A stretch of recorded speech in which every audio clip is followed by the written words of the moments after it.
acompañan, ¿verdad?, a través del programa Pilares de la Verdad. Y en esta ocasión, pues, es un gozo, es un privilegio de estudiar la palabra de Dios. Y en esta ocasión que estamos estudiando la serie, como aparece ahí en imagen, Daniel, un libro para nuestros días.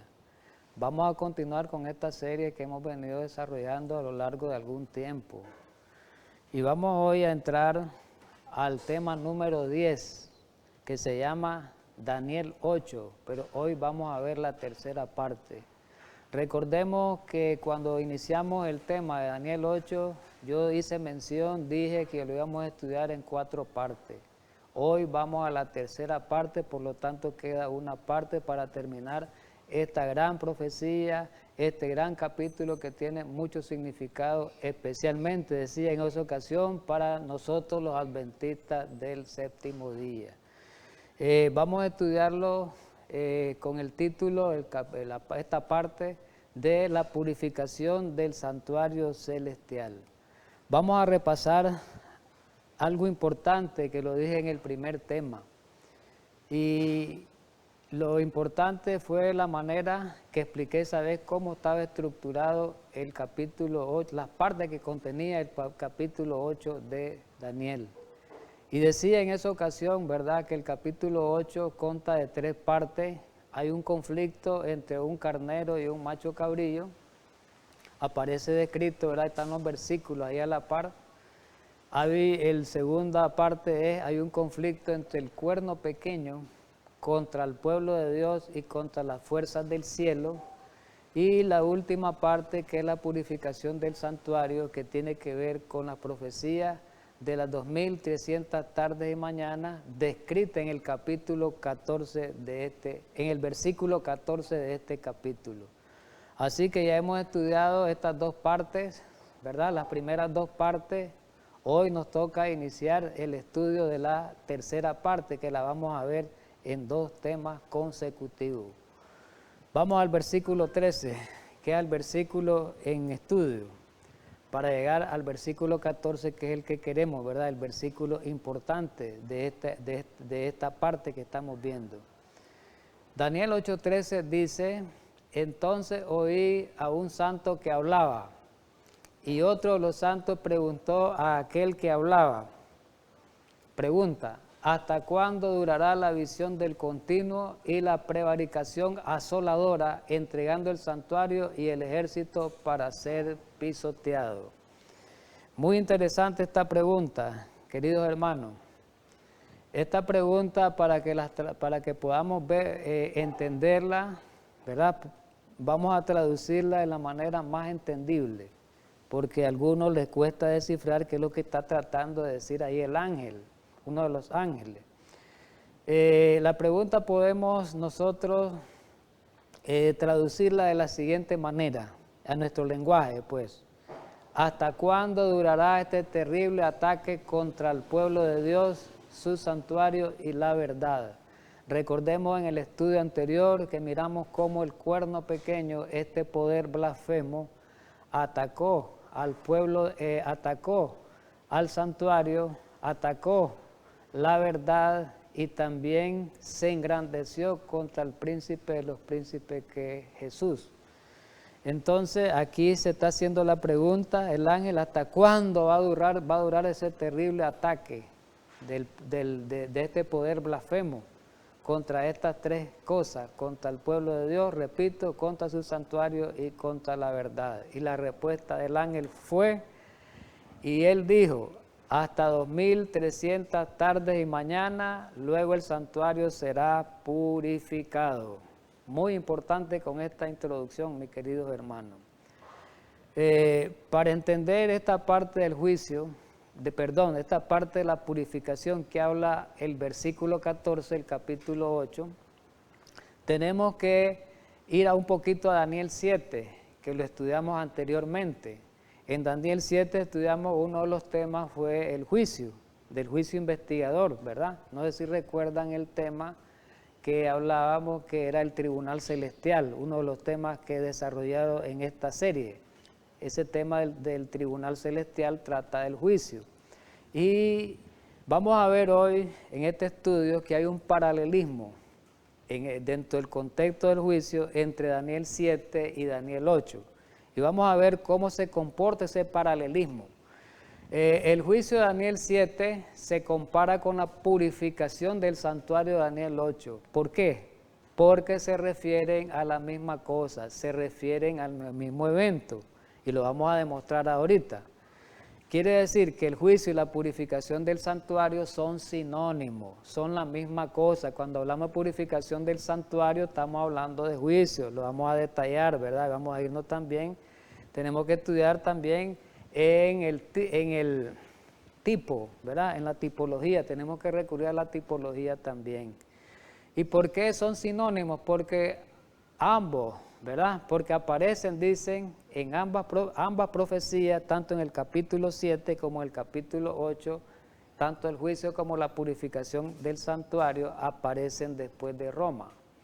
Miremoslo bíblicamente, sí, para que miremos que hay, pudiéramos decir, un paralelismo, significan la misma cosa. Daniel 7, el 8 al 10, allí está dentro del contexto describiendo, ¿verdad?, las 4 bestias proféticas en el capítulo 7, y en el versículo 8, en el 7 antes había descrito la 4ª bestia, la bestia terrible que representaba a Roma, y en el versículo 8 describe al cuerno que pertenecía a Roma, y dice, mientras el 8, Daniel 7, 8, mientras yo contemplaba los cuernos aquí, que otro cuerno pequeño salía entre ellos. Y delante de él fueron arrancados 3 cuernos, los primeros. Y he aquí que este cuerno tenía ojo como de hombre, una boca que hablaba grandes cosas. Ya identificamos en el estudio que hemos hecho de Daniel 7 que ese cuerno pequeño representaba al papado. Y que esas grandes cosas que hablaba fueron la blasfemia, ¿verdad? Que este cuerno, la blasfemia que este cuerno, ¿verdad?, había hablado cosas grandes contra Dios, ¿verdad? Recordemos, contra su santuario, como decimos en el capítulo 8, contra su verdad.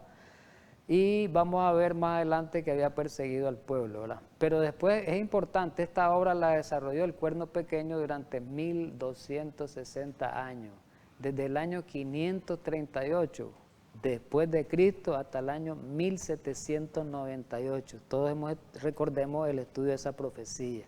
No voy a hacer énfasis en ella. Después de esa situación se da el versículo 9.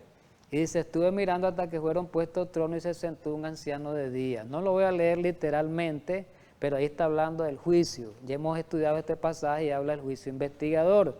Porque el versículo 10, ahorita de este capítulo, dice que el juez se sentó la parte última y los libros fueron abiertos. Si hay un juez, hay libros y hay millares le servían, hay este testigo, significa que es una escena de juicio y esa escena es celestial. ¿Qué quiere decir esto? Que cuando iba a comenzar el juicio aquí me da las pautas cuando iba a comenzar el juicio, después que el cuerno pequeño hablara grandes cosas.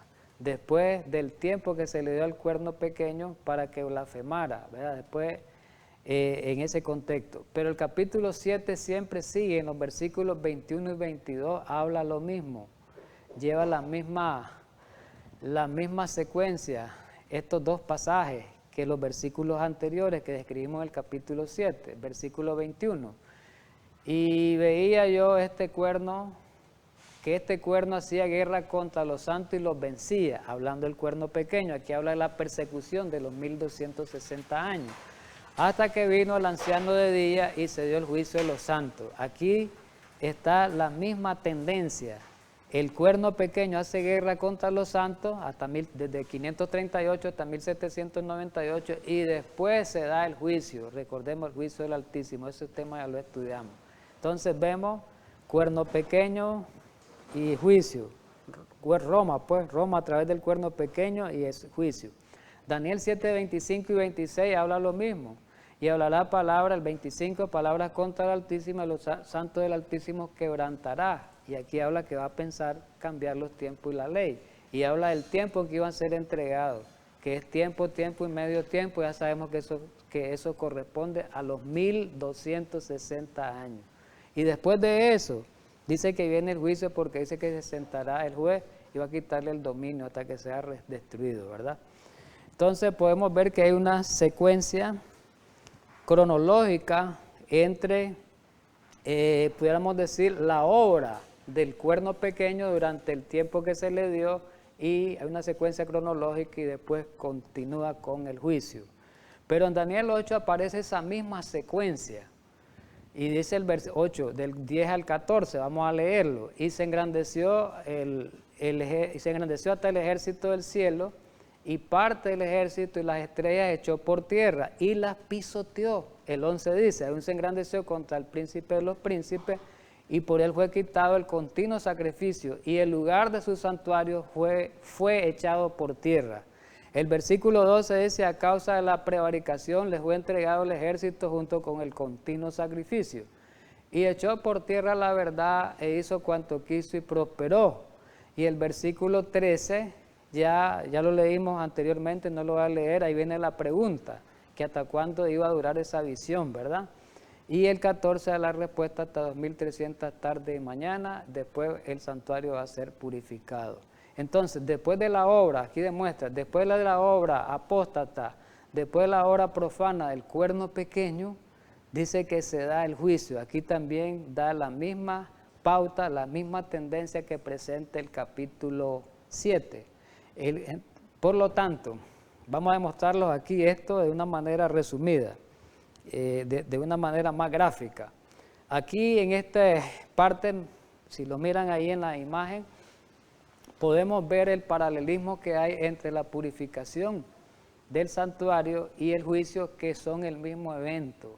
De acuerdo al estudio que hemos hecho, hemos demostrado que el juicio de Daniel 7 y la purificación del santuario de Daniel 8 son el mismo evento. Y aquí aparece descrito en esta tabla, ¿verdad?, que nosotros miramos ahí. Aparece Babilonia en Daniel 7, en Daniel 8 no aparece porque recordemos que ya no está ahí ese poder, ya había caído cuando le fue presentada a Daniel esa visión del capítulo 8.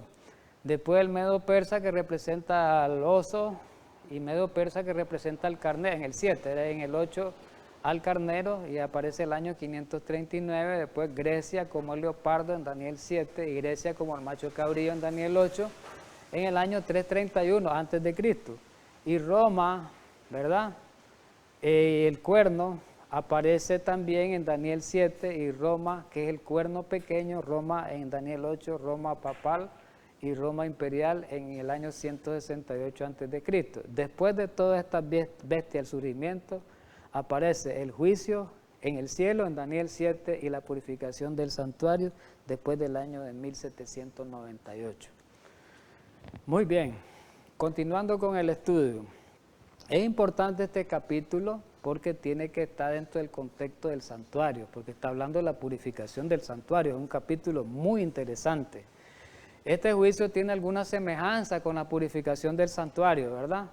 Y esto lo podemos ver hoy, mis queridos hermanos, los judíos de la época moderna, ¿verdad?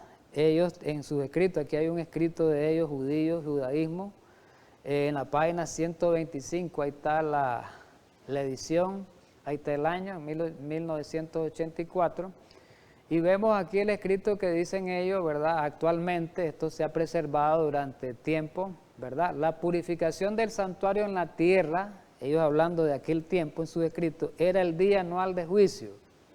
Entonces, la purificación del santuario en el antiguo Israel era el día anual de juicio. Entonces, purificación del santuario y juicio son la misma cosa. Durante miles de años, desde los tiempos del tabernáculo en el desierto hasta hoy, dicen los judíos actuales, los judíos celebraban la purificación del santuario, la purificación del santuario, el Yom Kippur llamado, que es el día de la expiación, como el gran día de juicio. Celebran la purificación del santuario, lo celebran como el gran día de juicio. Y habla de juicio, arrepentimiento, tiene que ver ese día que ya lo hemos estudiado, confesión de pecados, son la esencia del Yom Kippur, o sea, el día de la expiación. En el pensamiento judío, el día de la expiación es la última oportunidad que una persona tiene de arrepentirse del pecado.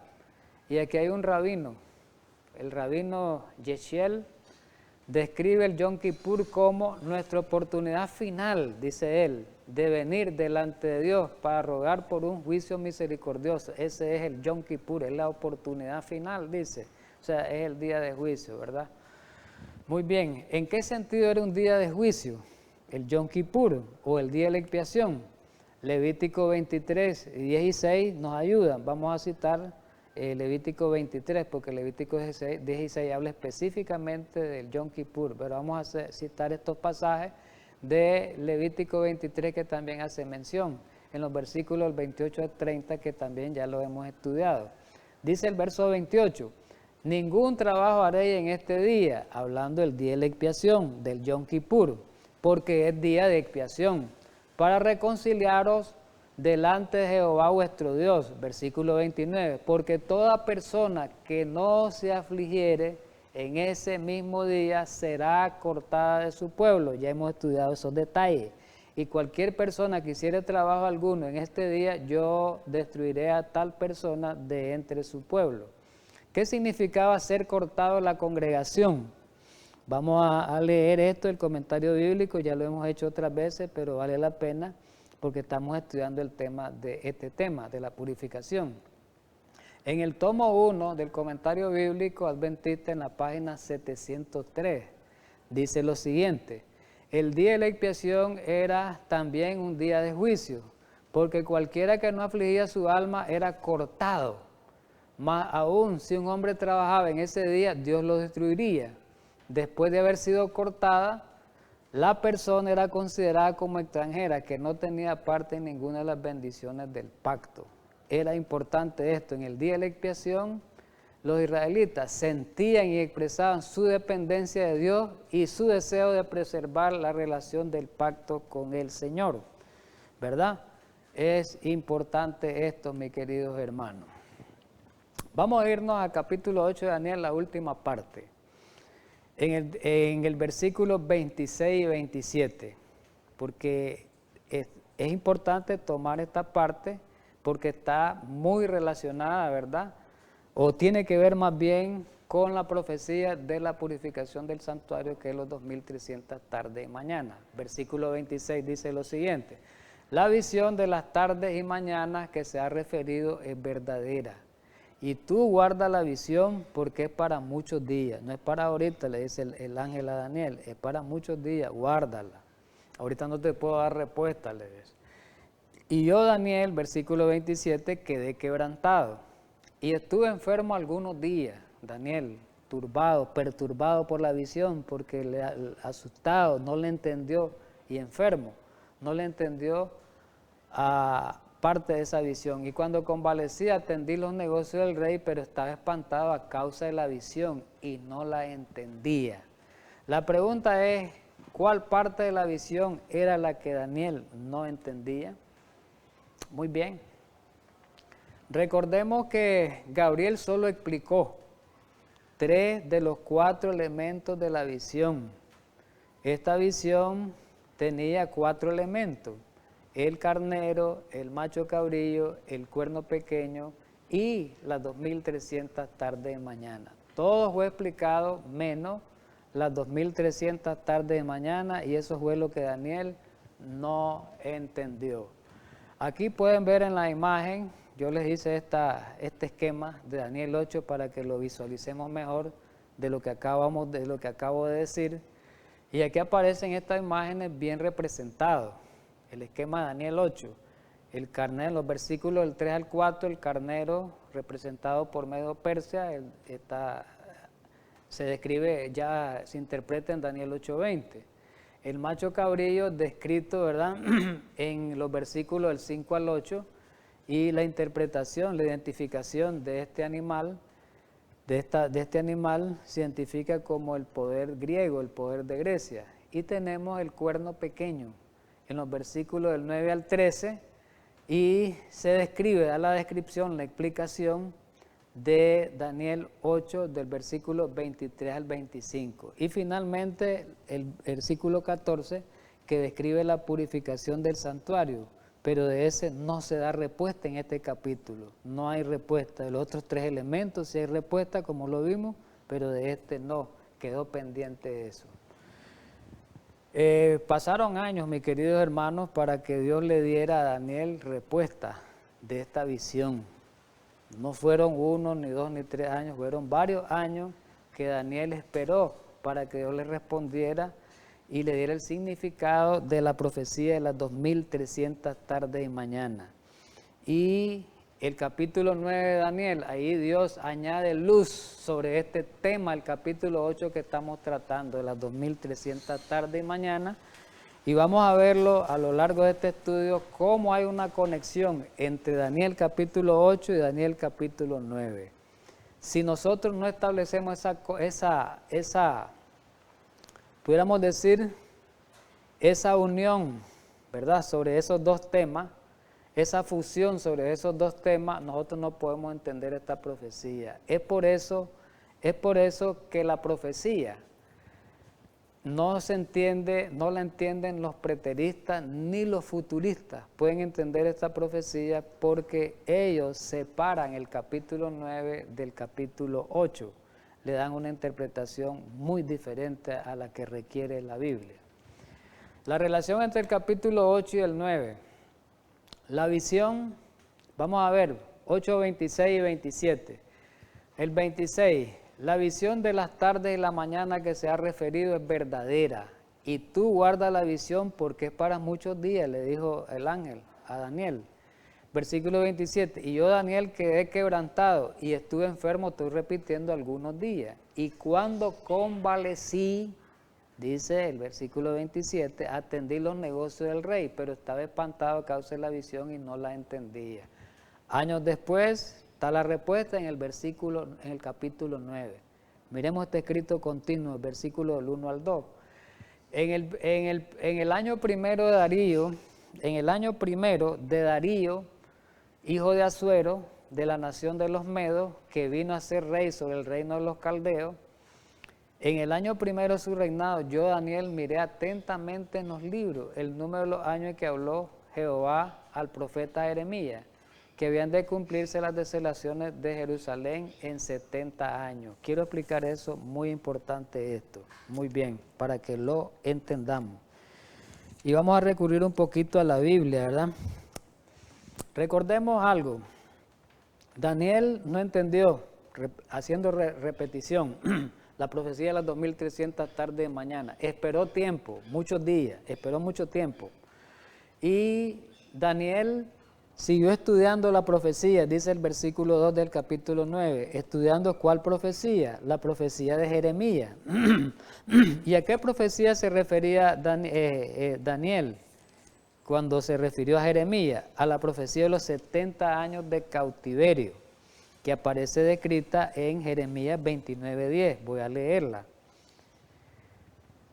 Porque así dijo Jehová, cuando en Babilonia se cumplen los 70 años, ¿verdad?, hablando de los cautivos, yo visitaré y despertaré sobre vosotros mi buena palabra para haceros volver a este lugar. A Daniel le impresionaba esta profecía y decía Daniel, ¿qué pasa?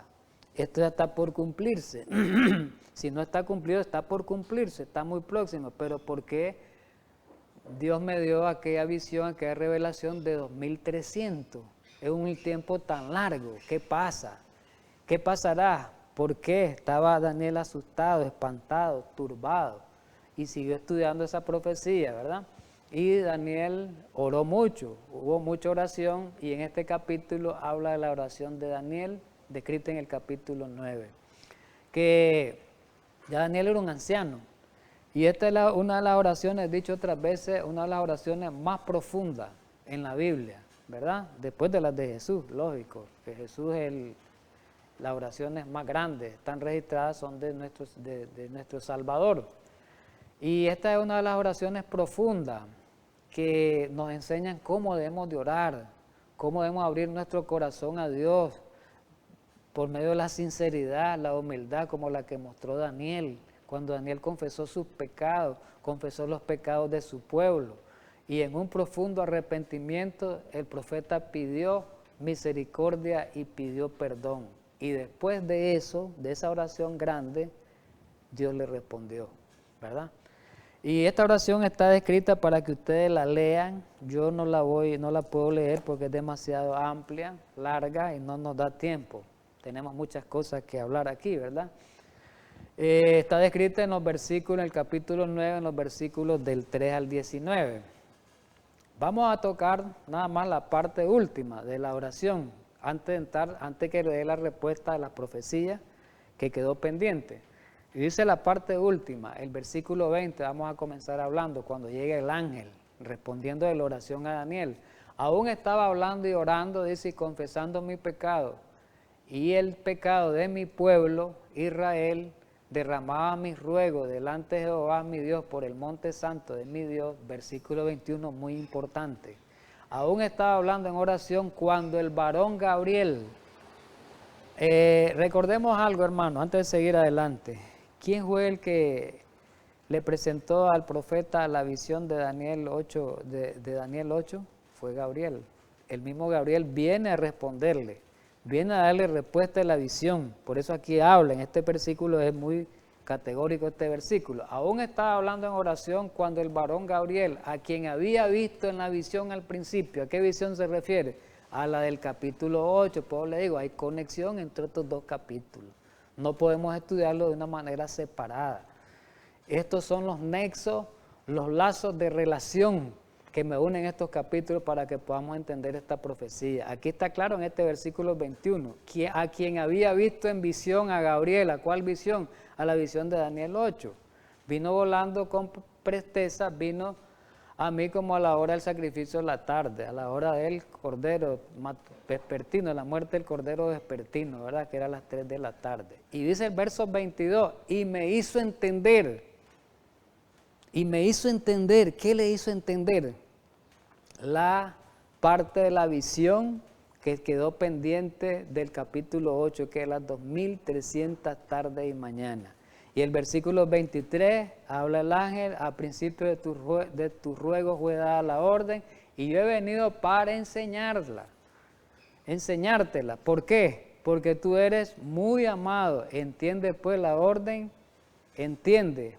orden y entiende la visión. Importante esto, mis queridos hermanos. Aquí vemos la relación que hay entre Daniel 8 y Daniel 9. Vamos a continuar viendo algunos aspectos también que permiten que nosotros visualicemos esa relación entre estos dos capítulos, que me conectan tanto el capítulo 8 como el capítulo 9. Y en el capítulo 8 y 9 hay dos palabras que se conectan. Hay dos palabras que nos permiten conectar estos dos capítulos. Dos palabras hebreas que confirman que la visión del capítulo 8 tiene su continuación y su explicación en el capítulo 9. Es importante esto, hermano, que lo miremos, porque si no se estudia así, de esta manera, este capítulo no se entiende, esta profecía de las 2300 tardes no se entienden. Es por eso que todo el mundo patina en esta profecía, porque no hay, ellos al hacer el estudio, no ligan estos capítulos, ¿verdad? No relacionan estos capítulos. Daniel aquí utiliza dos palabras diferentes para visión. Hay una importante diferencia, ¿ves?, entre estas dos palabras. En el capítulo 8, la palabra visión aparece como unas 8 o 9 veces, por ahí, no quiero contabilizarla, pero por ahí anda. Pero todas las veces que aparece esa palabra visión, en el lenguaje hebreo que fue escrito el capítulo 8, no están descritas con la misma palabra como en el español. En el español visión es visión, nada más se escribe visión, pero en hebreo tiene otra escritura y tiene otro significado cuando se refiere a qué visión se refiere y a qué parte de la visión se refiere. Es importante esta diferencia, pongámosle mucha mente a esto porque es muy importante. Por ejemplo, aquí se traduce de dos palabras, el término visión, el capítulo 8, también va el capítulo 9. El término visión puede puede traducirse de una palabra original que es ason, ahí está escrita, ¿verdad? Ason, con Z. Se refiere, y el ason se refiere a la visión completa de Daniel 8, con sus 4 elementos, el ason. Cuando Daniel menciona o cuando el ángel menciona a Daniel, el ason, o sea, la palabra visión, en muchos versículos, vamos a ver algunas aplicaciones, se está refiriendo a la visión completa de los 4 elementos, del carnero, el macho cabrío, el cuerno pequeño y las 2300 tarde y mañana. Pero cuando la palabra hebrea de visión se traduce de la palabra, cuando la palabra español, visión, se traduce de la palabra hebrea, mare, al final H, se refiere específicamente al 4º elemento de la visión, que es las 2300 tarde y la mañana. Por eso es que hay confusión. Si esta palabra, si traducimos todo con la misma palabra visión, como jasón, no la vamos a poder entender, ¿verdad? Por eso hay un problema de entendimiento en esta profecía. Vamos a ver algunos ejemplos de aplicación de estas palabras. Por ejemplo, en el capítulo 8, versículos 1 y 2, vamos a mencionar el 15. Miremos cómo arrancan estos 3 pasajes, lo vamos a ver y vamos a ver la aplicación de esta palabra. En el año 3º del reinado del rey Belsasar me apareció una visión. Ahí está la palabra visión en español. Pero esta palabra en este versículo, visión en español, se traduce jasón. Perdón. Dice que le apareció la visión a Daniel después de aquella que me había aparecido antes. Entonces ahí se está refiriendo a ¿cuál visión? A la visión completa de los 4 elementos. Carnero, macho cabrillo, cuerno pequeño y toda la visión completa de Daniel 8 y las 2300 tardes, el asón. Después dice el versículo 2, y vi en visión el asón. Cuando la vi, que yo estaba en Suiza, no voy a leerlo todo completo. Y después ahí mismo dice, vi pues en visión el asón, estando junto al río Ulai. En estos 2 pasajes, y vamos a leer el 15. Y aconteció, mientras yo, Daniel, consideraba la visión, asón, y procuraba comprenderla, ahí vino el ángel, dice que le apareció con una apariencia de hombre, el ángel. Entonces, en estos 3 pasajes, la palabra visión es traducida de jasón y se refiere a la visión completa de los 4 elementos, toda la visión de Daniel 8, no a una parte de la visión. Pero vamos a ver la mare, cómo se aplica. En el versículo 16 ahí sí ya aparece. Recordemos que el 14 habla de la purificación del santuario. El 16 dice, y oí una voz de hombre entre las riberas del Ulai, que gritó y dijo, Gabriel, enseña a la visión.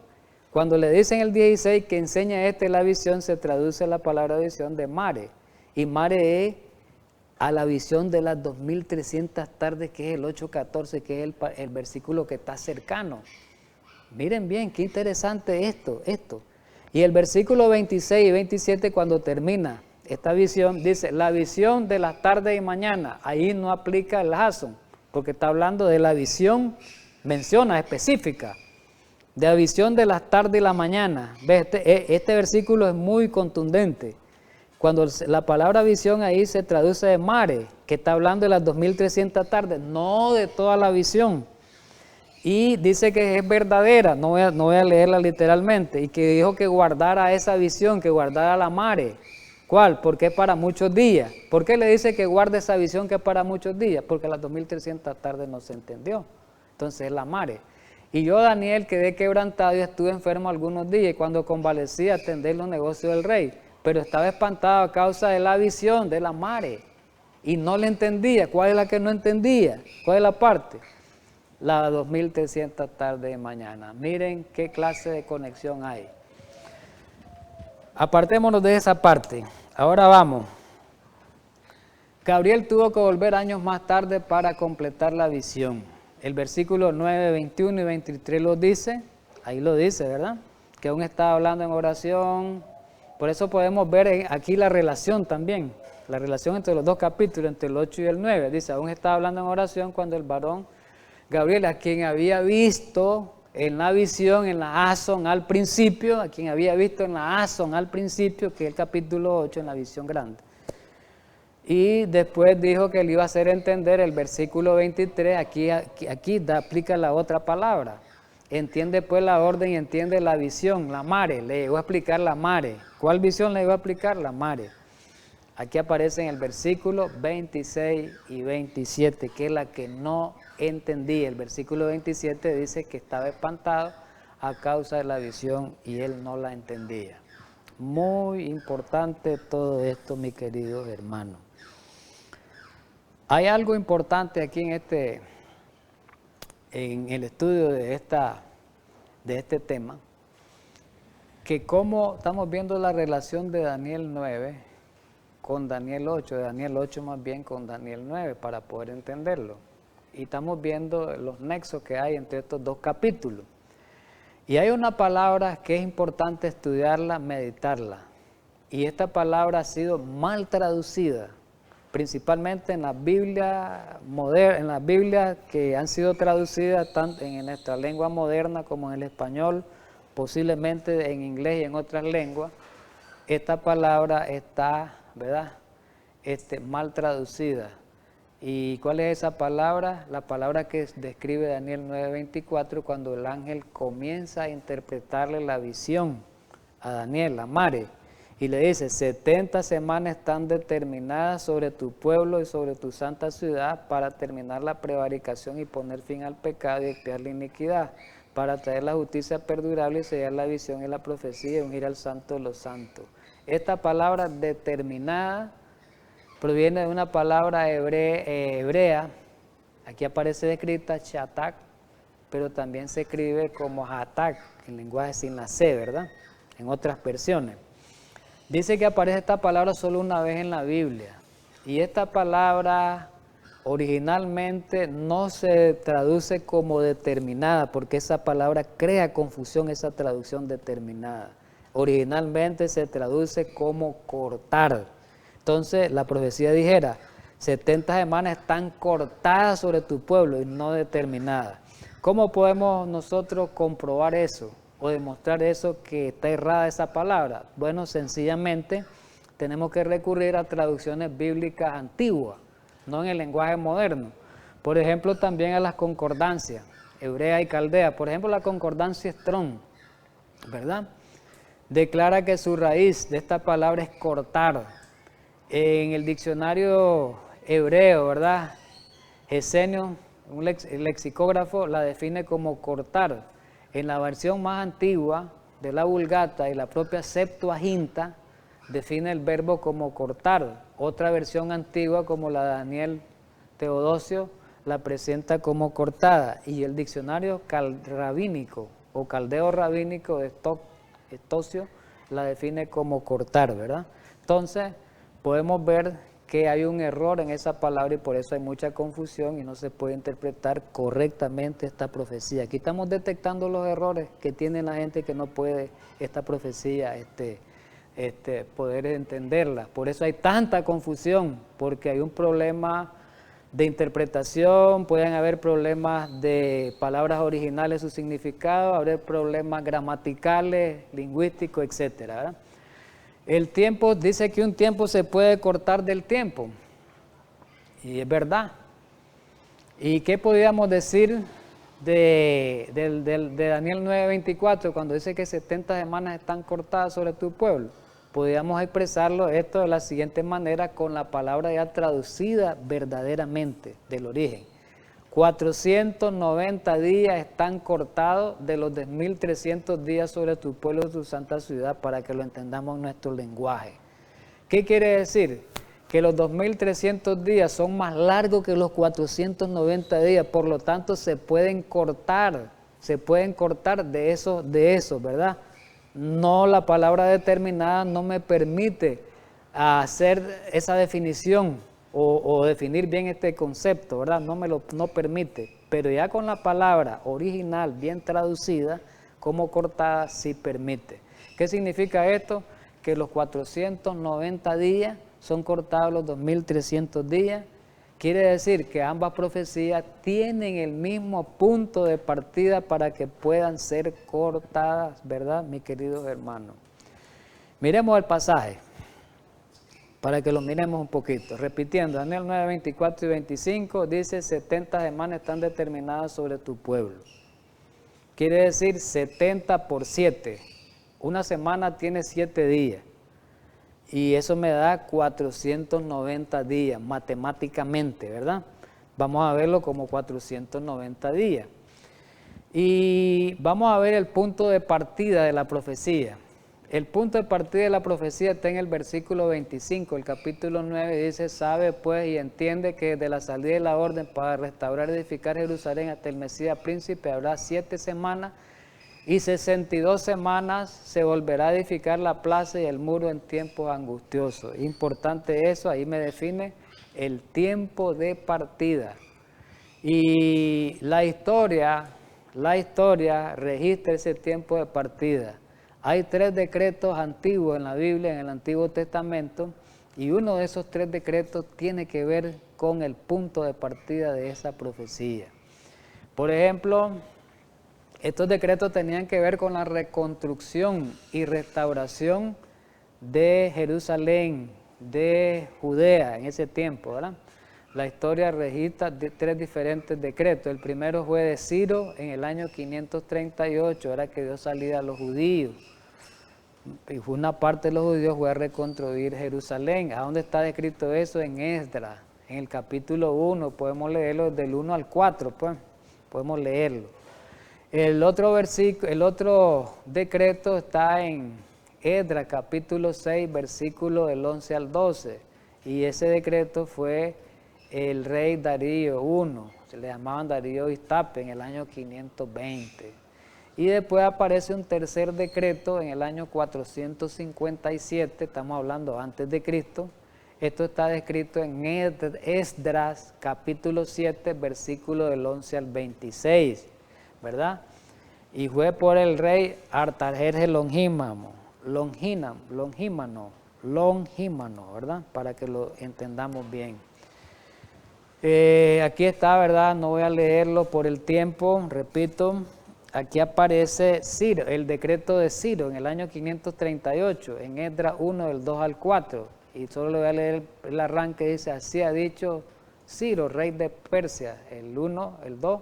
Jehová de los ejércitos me ha dado todos los reinos de la tierra y me ha mandado que edifique casa en Jerusalén, que está en Judá.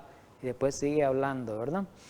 Después el capítulo 6, versículo del 11 al 12, también habla Darío, que a él les voy a dar la orden, el versículo 11, y al final, dice del versículo 12, dice: yo Darío he dado el decreto, ahí está subrayado en rojo, sea cumplido prontamente. Y después el de Artajerjes, dice, están los pasajes, ¿verdad? Del 7, yo le puse el versículo 8, 13, del 25 al 26. Ahí habla, ¿verdad?, del rey. Y si se lo da a Esdras, ¿verdad? No voy a leer eso, ¿verdad? Pero la pregunta es, haciendo estudio de los decretos, nosotros los adventistas del séptimo día creemos que fue el año 457, el último decreto de la fecha correcta. Pero la pregunta es, ¿cómo podemos demostrar que esa fecha es correcta? Y no la fecha de ese decreto y no los otros decretos. O más bien, y no otra fecha, pues. Las fechas del reinado de Artajerjes son bien conocidas históricamente, ¿verdad? Son confiables. ¿Por qué? Porque están basadas en muchas fuentes históricas confiables y fuentes arqueológicas también, que es importante. La arqueología juega un papel muy importante para determinar cronología, para determinar historia de los reinos antiguos. Muy importante esto. Por ejemplo, entre los historiadores estaba Heródoto, un historiador griego. Este escribió, y habla en su escrito que el 457 es la fecha correcta que habla, ¿verdad?, de que se dio el decreto por el rey Artajerjes para la reedificación, reconstrucción de Jerusalén o de Judá. También lo vemos, que ya lo hemos estudiado aquí nosotros en reiteradas ocasiones, el canon de Ptolomeo, que ahí presenta unas listas, Ptolomeo, que existió en los siglos, allá por el tiempo de Cristo, después de Cristo un poquito.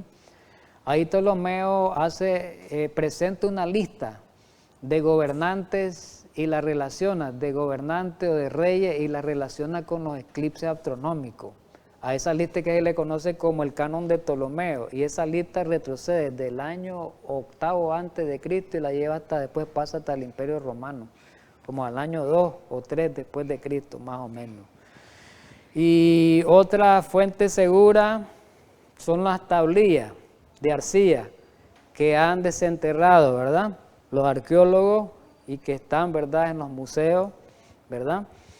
Y esas arcillas comerciales de Babilonia, y esas abarcan desde el siglo 8 hasta el siglo 1. Y están los papiros de la isla Elefantina en Egipto, que han sido encontrados, ahí también se ha encontrado buena fuente segura de que esta fecha, ¿verdad?, es correcta. Pero también hoy hay un escrito modernamente de uno, se le llama a estos, son los arqueólogos. Aquí aparece, hay unos arqueólogos, 2 arqueólogos que aparecen los nombres aquí descritos. Si ustedes pueden ver ahí el escrito, dice el libro escrito por S.H. Orne y L.H. Wood, Orne y Wood. Y escribieron un libro que se llama La cronología de Esdras 7, específicamente el capítulo que nos interesa, que es donde está el decreto.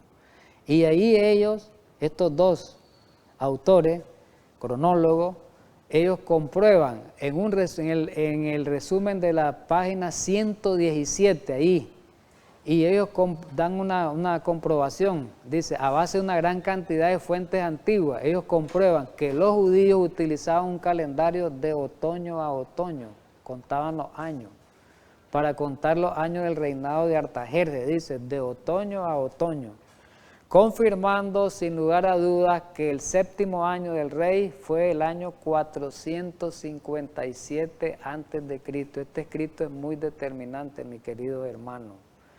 Confirmó que en el mes, dice el escrito, además confirmó que el mes 5º del 7º año del rey Artajerjes corresponde a la última parte del 457 antes de Cristo, que cayó en el calendario de entonces, en agosto o septiembre, es decir, en otoño en el hemisferio norte del año 457. Para terminar este escrito, todos estos datos nos proveen la fecha del comienzo de las 70 semanas, otoño del año 457 antes de Cristo. Ahí está un enlace también para que busquen en la Wikipedia, en esa enciclopedia, ¿verdad?, que aparece allá en la internet.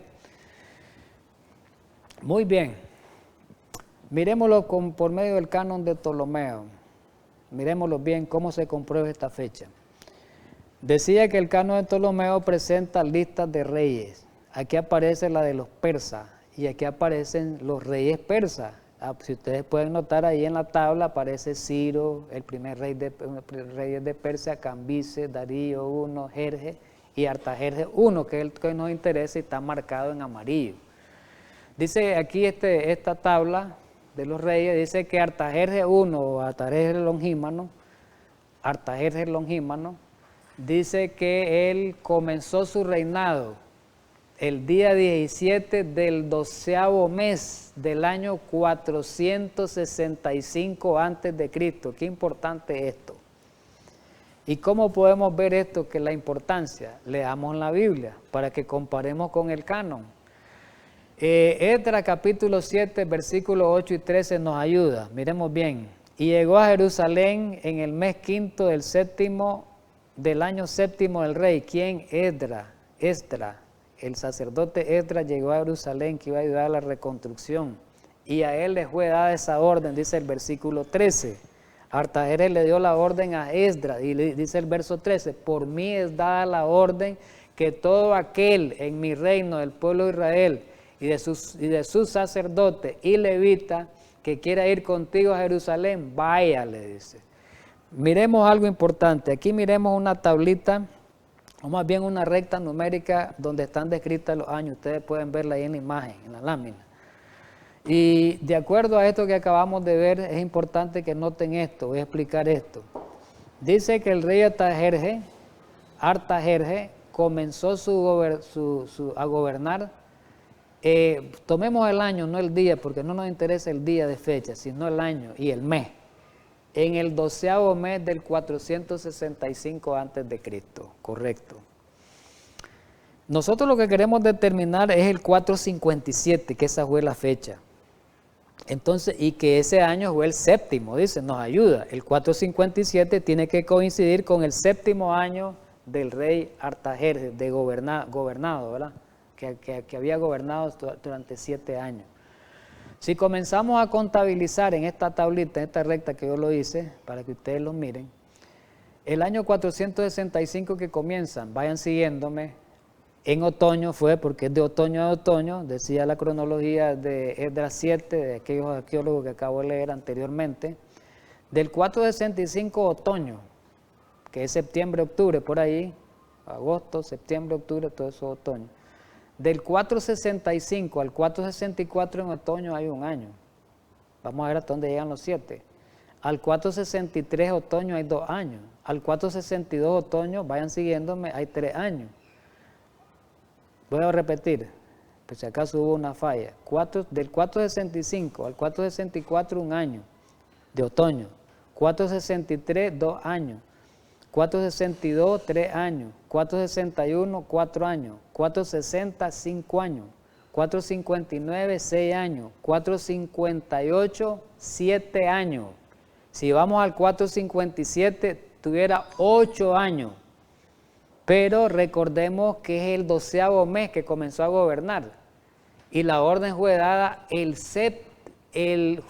dice, en el mes quinto. Quiere decir 7 meses antes que cumpliera 8 años el reinado Artajerjes, ¿verdad?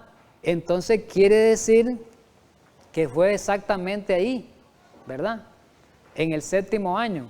Podemos ver nosotros ahí exactamente lo de los judíos utilizaban el calendario de otoño a otoño y podemos comprobar eso hasta el 457. Vamos a las 2300 tardes y mañanas. Daniel 8:14 dice, hay una pregunta. Las 2300 tardes y mañana, Daniel 8:14, la pregunta es, ¿son literales o simbólicas? Muy importante esto. Sabe pues y entiende que desde la salida de la orden para restaurar y edificar Jerusalén hasta el Mesías príncipe habla 7 semanas y 62 semanas. Eso es importante. Aquí no quiero leer más, la parte que me interesa dice que esta profecía abarca hasta el Mesías príncipe. Esto es importante, es relevante, mi querido hermano, la profecía va a llegar hasta el Mesías príncipe, desde el tiempo de los medos persas. Recordemos algo, que un mes en profecía son 30 días, un año en profecía son 360 días, y 2300 días, si hacemos el cálculo, son 6 años, 4 meses más 20 días. Ubiquémoslo en la recta. 457 venimos, ¿verdad? Y vemos ahí en la flecha azul los años del 457 al 456, 1, al 455, 2, 454, 3, al 453, 4, al 452, 5 y al 451, 6. No llegamos al 450 antes de Cristo. Aquí nosotros demostramos que no puede ser literal, porque no llega hasta Cristo. El pasaje dice que esa profecía llega hasta el Mesías, o abarca un poco más del Mesías. Y recordemos que el Mesías, Cristo, el imperio que estaba en los días de Jesús no era el imperio medo-persa, era el imperio romano. Y aquí ni siquiera ha llegado al imperio griego, menos al romano. Por lo tanto, esta profecía no se puede tomar literalmente. Tiene que aplicarse, que hemos estudiado algunas veces, ¿verdad?, el principio de la regla de día por año, en el cual un día equivale en la profecía a un año. Y esto tiene su base en la Biblia, mi querido hermano, como lo hemos estudiado anteriormente, en Ezequiel 4, del 6 al 7 y Números 14, 34, ¿verdad? Solamente quiero decirle eso, ¿ves? Y ahí está descrito los pasajes. Voy a leerlo pues, el 4:6, cumplido esto te acostarás por segunda vez, ahora sobre tu lado derecho, y llevarás la maldad de la casa de Jehová 40 días, día por año te lo he dado. Y número 14:34, también en los días de Moisés, habla de lo mismo, según el número de días de los que empleaste en explorar el país, ¿verdad? 40 días cargaréis, 40 días cargaréis 40 años con vuestro pecado, 1 año por día. Entonces, en resumen, para esto, ir terminando, cuando dice que las 70 semanas están determinadas sobre tu pueblo, quiere decir que son 490 años, 70 por 7 da 490. Aplicando la regla día por año nos da 490 años. Y si aplicamos la regla día por año, 2300 tardes mañana, 2300 días, nos da 2300 años. Por lo tanto, la profecía no puede aplicarse literalmente como muchos la hacen. Los preteristas y los futuristas utilizan esta profecía de una manera, ¿verdad? Principalmente los preteristas, para darle esta interpretación de una manera literal y no simbólica. Y hicimos la demostración que no puede ser literal porque el cómputo no llegaría hasta el evento, a los días de Jesús. Mi querido hermano, estamos terminando a esta hora con esta parte. Queda pendiente la otra parte que sigue, la última de Daniel 8, de la purificación del santuario, donde vamos a ver en la siguiente parte, continuación de esta, donde vamos a ver ya el cálculo, adentrarnos a la profecía de las 2300 tardes y mañana, y vamos a ver el cálculo ya así de la profecía. Así que, mis queridos hermanos, pues muchísimas gracias, ¿verdad?, por esta atención que han prestado al estudio de su palabra. Sigamos estudiando. Los invito para la siguiente parte y después los invito para que sigamos con el estudio de la profecía de Daniel. Después que terminemos el capítulo 8 vamos a ir a la última gran profecía, que es la del capítulo 10. Así que muchísimas gracias y vamos a terminar con palabras de oración. Querido amante Padre Celestial, infinitamente gracias por habernos ayudado a estudiar esta profecía muy importante, o parte porque no la hemos terminado. Ayúdanos para darnos entendimiento cada día en la siguiente parte, y gracias por habernos dado entendimiento en esta parte. Ayúdanos a seguir estudiando la profecía. Sabemos que sin profecía el pueblo se desenfrena y que la profecía es la palabra más segura que aparece descrita en la Biblia. Gracias, Señor, en Cristo Jesús. Amén.